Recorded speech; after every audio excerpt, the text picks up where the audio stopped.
ভোলার ইলিশা লক্ষ্মীপুর রুট মেঘনার danger zone. এই ঝুঁকিপূর্ণ রুট ছাড়াও আশেপাশের বিভিন্ন নৌপথে নিষেধাজ্ঞা অমান্য করে অবৈধভাবে চলাচল করছে যাত্রীবাহী ট্রলার ও স্পিড বোট। হামিদুর রহমান হাসিবের তথ্যচিত্রে ডেস্ক রিপোর্ট।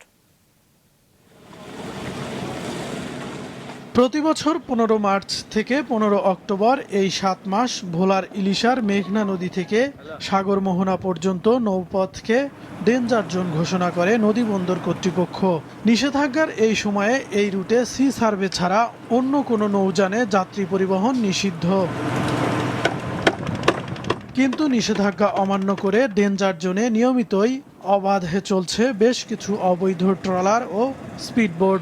ঝুঁকিপূর্ণ এই রুটে যাত্রীরা জীবনের ঝুঁকি নিয়েই নদী পার হতে বাধ্য হচ্ছেন প্রতিনিয়ত। অবৈধ ট্রান্সপোর্টগুলো আমাদের যাত্রার ক্ষেত্রে শতভাগ ঝুঁকিপূর্ণ, কেননা আমরা দেখা গেছে অলওয়েজ কিন্তু লঞ্চ সার্ভিস থাকে না, যে কারণে আমাদের এই ধরনের ট্রান্সপোর্ট বেছে নিতে হয়। নদীর যে উত্তাল ঢেউ, এই উত্তাল ঢেউয়ে অবিহিত যানবাহন দিয়ে আমরা চলাফেরা করতে গেলে আমাদের জীবনের ঝুঁকি অনেক ঝুঁকি পড়ে যায়।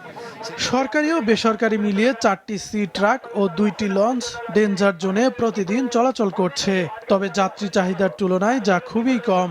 এছাড়া চলাচলে বেশিরভাগ নৌযান নির্ধারিত সময়সূচি না মানায় বাধ্য হয়েই ট্রলার ও স্পিড বোটে মেঘনা পাড়ি দিতে হয় যাত্রীদের। যে লোকগুলো যাচ্ছে এটা রিস্কের ভিতরে, এই ট্রলারগুলো যে কোনো মুহূর্তে একটা সমস্যা হতে পারে, কারণ আমাদের এই মেঘনার কখন যে উত্তাল হয়ে যায় বলা যায় না। অবিলম্বে এই বোট বন্ধ করে যাতে মানুষের নিরাপত্তা জোরদার করা হয়, সেই জন্য সার্বক্ষণিক লঞ্চের একটা ব্যবস্থা করলে ভালো হয়। বিআইডব্লিউটিএ কর্তৃপক্ষের নির্দেশে এ রুটের অবৈধ নৌযান শিগগিরই বন্ধ হচ্ছে, তবে যাত্রী চাহিদা মেটাতে বিকল্প নৌযানের ব্যবস্থা বা চলাচলকারী নৌযানের সংখ্যা আরও বাড়ানো হবে কিনা সে বিষয়ে কিছুই জানাননি কর্তৃপক্ষ।